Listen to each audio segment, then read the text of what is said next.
The Bengali টিউশনে তোমাদের সকলকে স্বাগত। আমি শুভময়। আজ তোমাদের বড় দিদি উপন্যাসের বিষয়বস্তু নিয়ে আলোচনা করব। এই বড় দিদি উপন্যাস শরৎচন্দ্রের লেখা এবং এই উপন্যাসটি বিহার টেটের অন্তর্গত রয়েছে। বাংলা সাহিত্যের ইতিহাসে বঙ্কিমচন্দ্রের প্রতিভা যখন প্রায় অস্তমিত, রবীন্দ্রনাথ মধ্য গগনে ভাস্বর, তখনই শরৎকালের পূর্ণ জ্যোতির মতো শরৎচন্দ্র এই বাংলা সাহিত্যের আঙ্গিনায় পদার্পণ করেছেন। তিনি বাংলার পল্লী প্রকৃতির বা পল্লী সমাজের গ্রাম সমাজ ও গ্রাম বাংলার বিভিন্ন বৈশিষ্ট্য নিয়ে যে লেখা লিখেছিলেন তা অন্যান্য ঔপন্যাসিকদের তুলনায় তাকে বেশি জনপ্রিয় করে তুলেছে। মূলত ব্রাহ্মণ শাসিত ও জমিদার শাসিত সাধারণ মানুষের অবস্থা সেই সময় কেমন ছিল তার নিখুঁত ধারণা আমরা শরৎ সাহিত্যে পেয়ে থাকি। যারা শুধু দিল কিন্তু পেল না কিছুই, তাদের জন্যই শরৎচন্দ্র লেখনী ধারণ করেছিলেন। দেখো, বঙ্কিমচন্দ্র চট্টোপাধ্যায় ইতিহাস ও রোমান্সের মধ্যেই বিচরণ করেছিলেন। এবার আসি রবীন্দ্রনাথ তার বেশিরভাগ পাত্র পাত্রীদের উচ্চ মধ্যবিত্ত হিসাবে দেখিয়েছিলেন, কিন্তু শরৎচন্দ্রই একমাত্র যিনি সমাজের সাধারণ নিম্নবিত্ত মানুষের কথা বলেছেন। মানে তিনি তার সাহিত্যে নিম্নবিত্ত শ্রেণীর লোকেদের কথা তুলে ধরেছেন। বড় দিদি যে উপন্যাসটি রয়েছে সেটি শরৎচন্দ্রের প্রথম দিককার রচনা। ভাগলপুরে যখন তিনি মাতুলালয়ে থাকতেন তখন তিনি এই বড় দিদি উপন্যাসটি লিখেছিলেন। শরৎচন্দ্র যখন ভাগলপুরে থাকতেন তখন বিভূতিভূষণ ভট্টর বাড়িতে একটি সাহিত্য সভার তিনি আয়োজন করেছিলেন।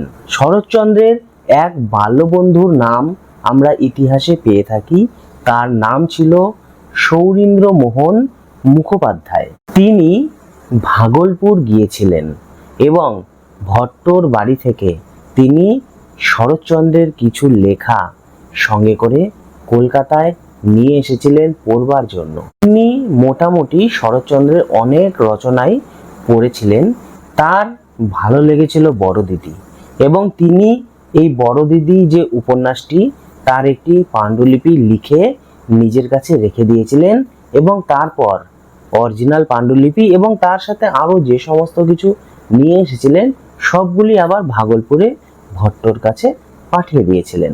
উপন্যাসটি প্রথমে এই সৌরীন্দ্রমোহন মুখোপাধ্যায়ের আগ্রহেই বৈশাখ, জ্যৈষ্ঠ এবং আষাঢ় এই 3টি মাসে ভারতী পত্রিকায় প্রকাশিত হয়েছিল। প্রথম দুটি সংখ্যায় মানে বৈশাখ এবং জ্যৈষ্ঠ মাসে যখন ভারতী পত্রিকায় প্রকাশিত হয়েছিল তখন এটিতে লেখকের নাম উল্লেখ করা হয়নি। তখন এই লেখাটি নিয়ে একটি বিভ্রান্তিকর একটি পরিবেশ সৃষ্টি হয়েছিল যে এটি আদৌ কি অন্য কারো লেখা নাকি রবীন্দ্রনাথের লেখা।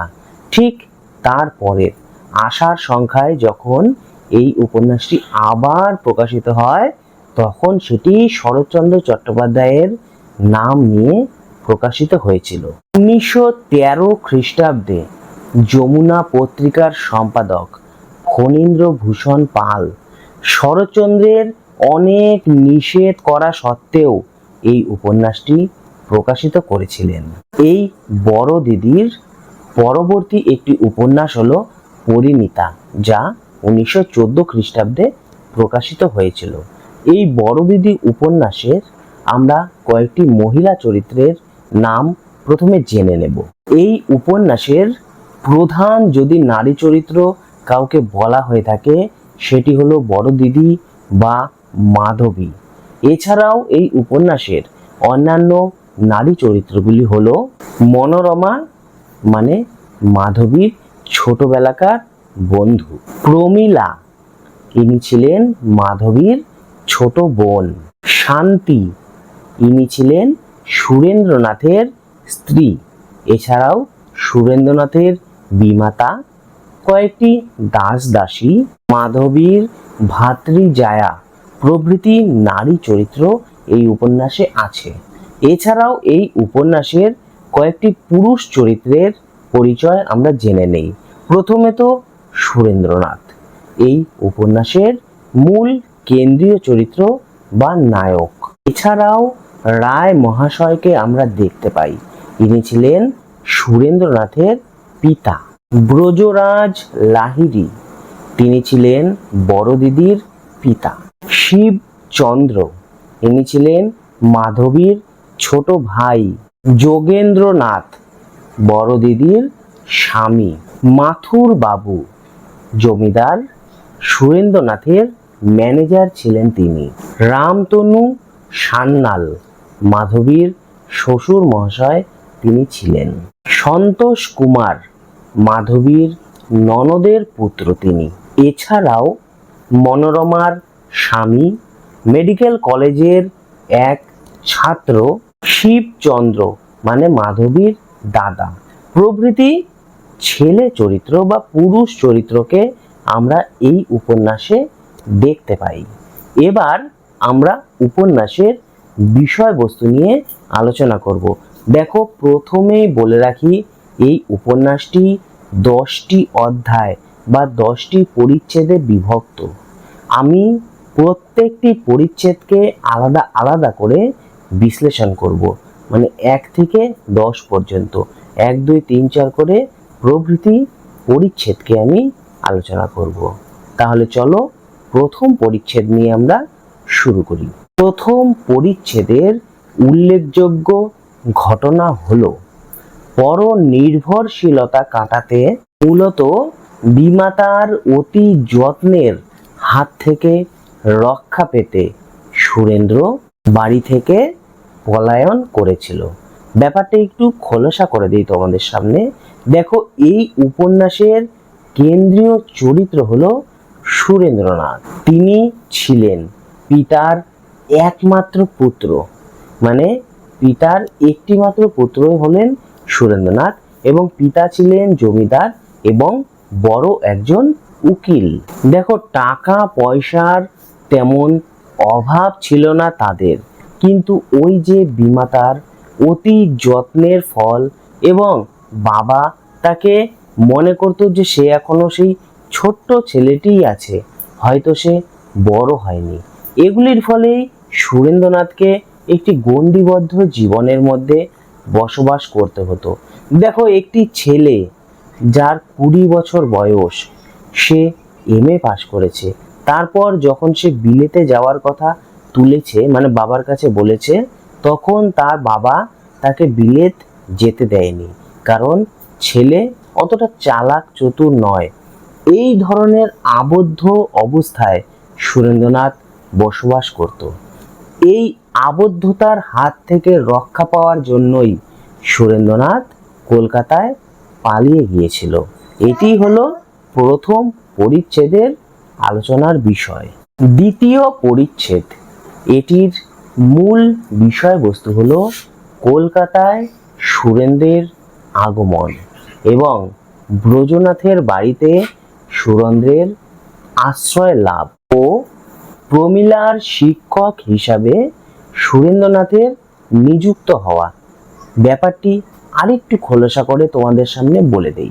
কলকাতা শহরে যখন সুরেন্দ্রনাথ এদিক ওদিক দিক ভ্রষ্ট হয়ে ঘুরে বেড়াচ্ছিল এবং পেটের সন্ধান মানে আহারের সন্ধান করবার জন্য তিনি ব্যস্ত হয়ে পড়েছিলেন, ঠিক তখনই জমিদার ব্রজরাজ লাহিড়ীর বাড়িতে তিনি আশ্রয় পেয়েছিলেন এবং তার ছোট কন্যা প্রমীলাকে তিনি পড়ানোর দায়িত্ব পেয়েছিলেন। এটা হলো দ্বিতীয় পরিচ্ছেদের আলোচনার মূল বিষয়বস্তু। এবার আমরা তৃতীয় পরিচ্ছেদ নিয়ে আলোচনা করব। তৃতীয় পরিচ্ছেদে আমরা মাধবী বা বড় দিদিকে লক্ষ্য করি। এই মাধবী বা বড় দিদি সংসারে তার যে মাহাত্ম্য, সেই মাহাত্ম্যের বর্ণনা এখানে দেখানো হয়েছে।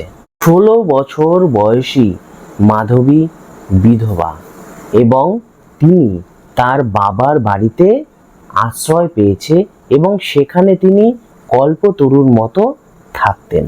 কর্মক্ষেত্রেও তিনি প্রয়োজনে এবং অপ্রয়োজনে বিভিন্নভাবে সুরেন্দ্রের আবদার তিনি মেটাতে থাকেন পেছন থেকে, মানে সামনাসামনি নয়, একটু পেছন থেকেই তিনি সেই আবদারগুলো মেটাতেন। আত্মনির্ভর শূন্য সুরেন্দ্র যে ধনীর সন্তান হতে পারে, মাধবী এটা বুঝতে পেরেছিলেন। ব্যাপারটি আরেকটু খোলসা করে তোমাদের সামনে বলে দেই। জমিদার ব্রজরাজ লাহিড়ীর বড় মেয়ে মাধবী, তিনি ছিলেন রূপবতী এবং তিনি বিভিন্ন কাজে নিপুণ ছিলেন। তিনি যেমন মেধাবী, তেমনি রূপবতী, তেমনি গুণবতী। আর তিনি খুব অল্প বয়সে বিধবা হয়ে গিয়েছিলেন, তাই বাধ্য হয়ে তাকে তার বাবার বাড়িতে থাকতে হয়েছিল। আর এই বাবার বাড়িতে সে সমস্ত রকম কাজকর্ম করত এবং তার আদেশেই বিভিন্ন রকম কার্যকলাপ চলতো এই বাড়িতে। এই জন্যই তাকে সবাই বড় দিদি নাম দিয়েছিল। এরপর আমরা আসব চতুর্থ পরিচ্ছেদ নিয়ে আলোচনায়। এই চতুর্থ পরিচ্ছেদে আমরা দেখতে পাই মাধবী তার প্রিয় সখীকে একটি চিঠি লিখেছিল। একটি মানে অনেকগুলি চিঠি লিখেছিল। সেই চিঠিতে তিনি সুরেন্দ্রনাথের কথা জানিয়েছিল। মাধবীর সেই বান্ধবীটির নাম ছিল মনোরমা। মনোরমার তীক্ষ্ণ বুদ্ধিতে ধরা পড়ে যায় যে মাধবী হয়তোবা মনে মনে সুরেন্দ্রনাথকে ভালোবাসে। প্রয়োজন মেটানো সত্ত্বেও, মানে বিভিন্ন ধরনের আবদার তো মেটাতো মাধবী, সেই বিভিন্ন আবদার মেটানো সত্ত্বেও তার কাছ থেকে কোনো রকম সাড়া না পেয়ে, মানে তার কাছ থেকে ইঙ্গিতপূর্ণ কোনো ইশারা না পেয়ে হয়তো মাধবী একদা ভেবেছিল যে কাশী তিনি চলে যাবেন এবং তিনি সত্যি সত্যি কিছুদিনের জন্য কাশী চলেও গেছিলেন। তখন বড় দিদির অবর্তমানে সুরেন্দ্র যেন তার চারিদিক ফাঁকা ফাঁকা মনে হতে লাগলো। সে বুঝতে পেরেছিল বড় দিদি ছাড়া তার নিত্য নৈমিত্তিক কাজগুলি একেবারেই অচল। এবার আমরা পঞ্চম পরিচ্ছেদের একটু সামান্য আলোচনা করে নেব। পঞ্চম পরিচ্ছেদে দেখানো হয়েছিল বইয়ের জগতে ডুবে থাকা সুরেন্দ্র প্রথমবার ভেতর বাড়িতে মাধবীকে দেখতে ঢুকে যায় এবং এই সুরেন্দ্রর আশা নিয়ে মাধবী ভীষণ অস্বস্তিতে পড়ে এবং তার অন্দরমহলে সুরেন্দ্রনাথকে নিয়ে অনেক কথাবার্তা চালু হয়ে যায়।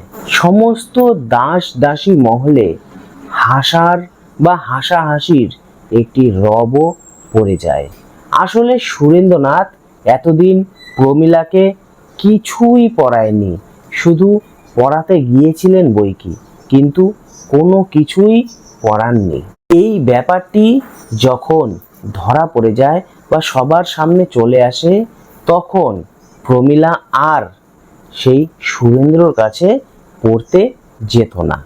এর ফলেই সুরেন্দ্র কাউকে কিছু না বলেই শুধুমাত্র একটি ভৃত্যকে বলেছিল, আর কাউকে কিছু না বলে সেই ব্রজবাবুর বাড়ি থেকে চলে যায়। পথে তার দুর্ঘটনা ঘটে এবং হাসপাতালে অসুস্থ সুরেন্দ্রবাবুকে দেখতে আসে তার বাবা, এবং তার বাবা তাকে হসপিটাল থেকে বা সেখান থেকে বাড়ি নিয়ে চলে যায়। ব্যাপারটি আরেকবার তোমাদের বুঝিয়ে দেই। যখন সব কিছু ঠিকঠাকই চলছিল, ঠিক সেই সময়টিতে বড় দিদি জানতে পারেন বিগত 4 মাস ধরে সুরেন্দ্র প্রমীলাকে কিছুই পরাননি। মাধবী তখন সুরেন্দ্রনাথকে বলেন, তাহলে তিনি এই বাড়িতে আছেন কেন? সুরেন্দ্র ভাবে, বিনা কারণে এ বাড়িতে থাকা আর ঠিক নয়, তাই এক ভৃত্যকে জানিয়ে তিনি সে বাড়ি থেকে চলে যান। এরপর বড় দিদি বিভিন্ন লোক পাঠিয়ে সুরেন্দ্রের খোঁজ খবর নিতে চাইলেও সুরেন্দ্রকে কোথাও খুঁজে পাওয়া যায়নি। হঠাৎ একদিন ঘটনাচক্রে কালীঘাট যাওয়ার পথে চৌরঙ্গীর মোড়ে সুরেন্দ্রনাথের অ্যাক্সিডেন্ট হয়েছিল। পথচারীরা তাকে তুলে নিয়ে গিয়ে হাসপাতালে ভর্তি করে এবং সুরেন্দ্রের জ্ঞান ফিরলে তিনি বড় দিদি বলে মনে মনে বলতে থাকেন বড় দিদির নাম। এক প্রকার অভিমান করেই বড় দিদি তাকে হাসপাতালে দেখতে গিয়েছিলেন এবং সেই সময়টিতে সুরেন্দ্রনাথের পিতাও তাকে হাসপাতালে দেখতে গিয়েছিলেন এবং তাকে ছাড়িয়ে নিয়ে তিনি বাড়ি চলে যান। ষষ্ঠ পরিচ্ছেদে দেখা যায় যে মনোরমার কাছে ধরা পড়ে যে সুরেন্দ্রের প্রতি মাধবীর এতদিনের যে ভালো লাগা তা ভালোবাসায় পরিণত হয়েছে। ওদিকে সুরেন্দ্র তো বাড়ি চলে গেল বাবার সাথে, সেখানে গিয়ে সে ভালোই ছিল।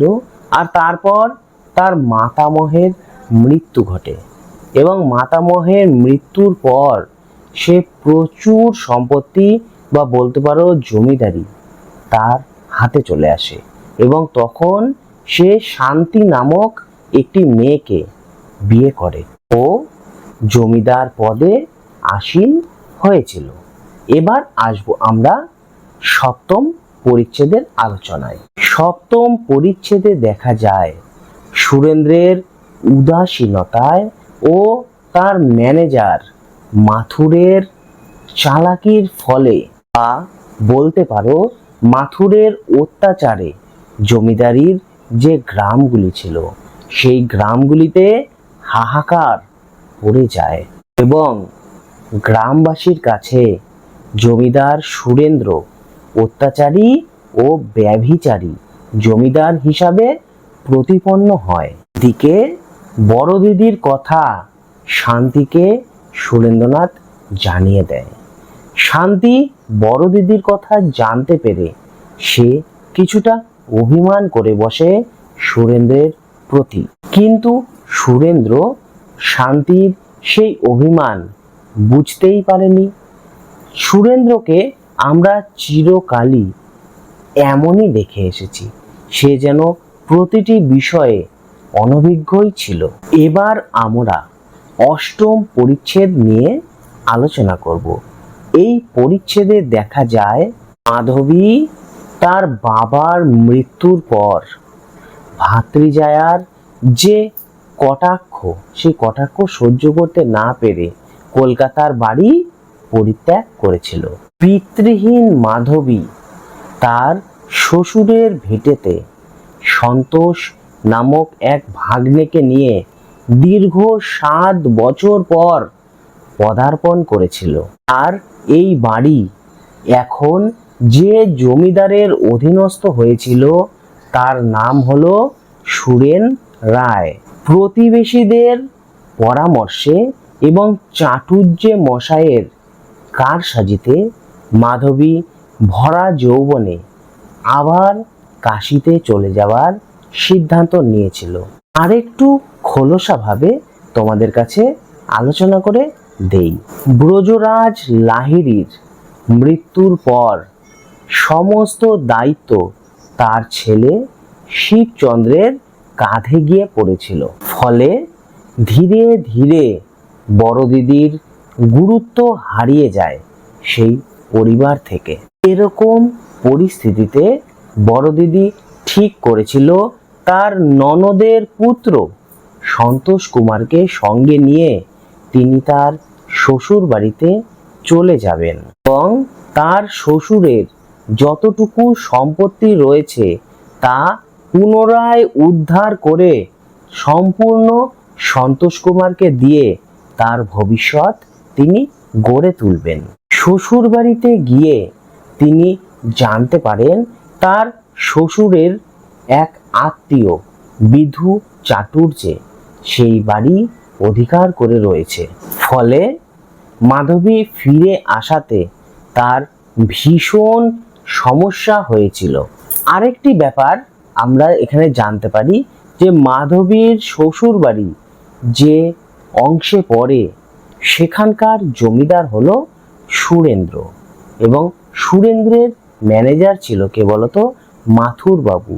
ফলে ওই যে চাটুর্যে মশাই যে মাধবীর জমি ভোগ করছিল এতদিন, সে তার ম্যানেজারকে হাত করে, আর এগুলো ব্যাপার সুরেন্দ্র জানতোই না, তার ম্যানেজারকে হাত করে মাধবীর নামে ১,৫০০ টাকার ট্যাক্স বা কর বাকি দেখিয়েছিল, এবং সেই বাকি টাকা মাধবী দিতে না পারায় তার জমি আত্মসাৎ করে নেয় তারা। মাধবী এই অন্যায় সহ্য করতে পারেনি এবং তিনি এই জায়গাকার মানে এই জায়গাটির জমিদারের সঙ্গে দেখা করতে যেতে চান, এবং তখন জানতে পারে যে এই জায়গাটির জমিদার হলো সুরেন্দ্র। আর এদিকে সুরেন্দ্রের নামে পাড়ায় তো বিভিন্ন ধরনের মিথ্যে রটনা রটেই গিয়েছিল যে তিনি অত্যাচারী জমিদার, অত্যাচারী শাসক ইত্যাদি ইত্যাদি।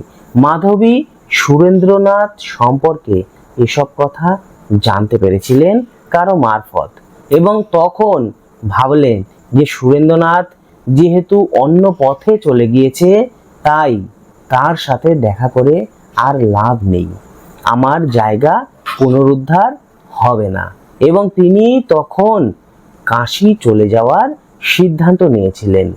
তো আমি একটু ভালো করেই বুঝিয়ে বললাম। এবার আমরা পরবর্তী অধ্যায়ে চলে যাব।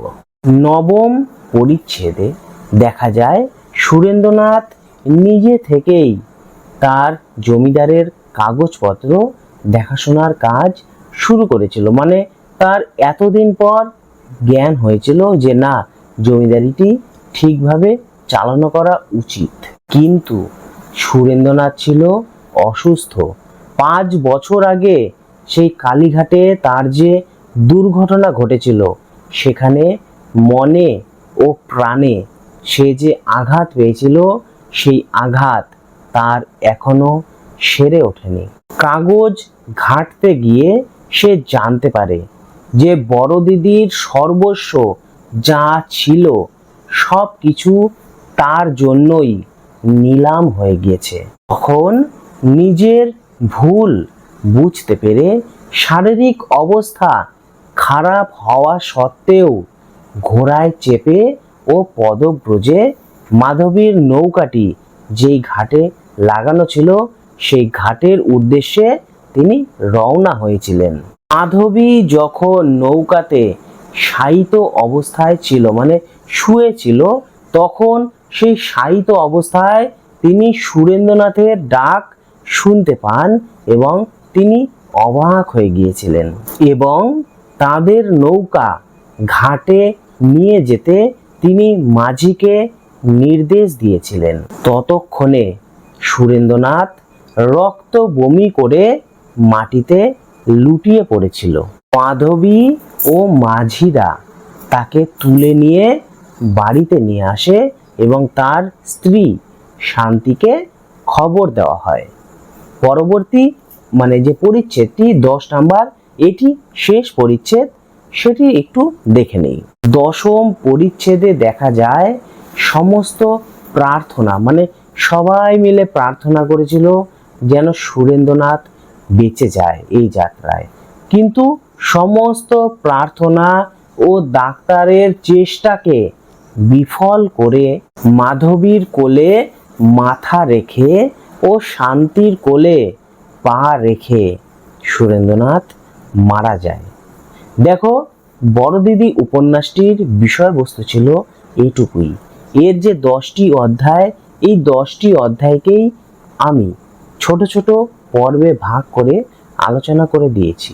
এর যে এমসিকিউ এসএকিউ প্রশ্ন উত্তরগুলো সেগুলি আমি পরবর্তী ভিডিওতে দিয়ে দেব।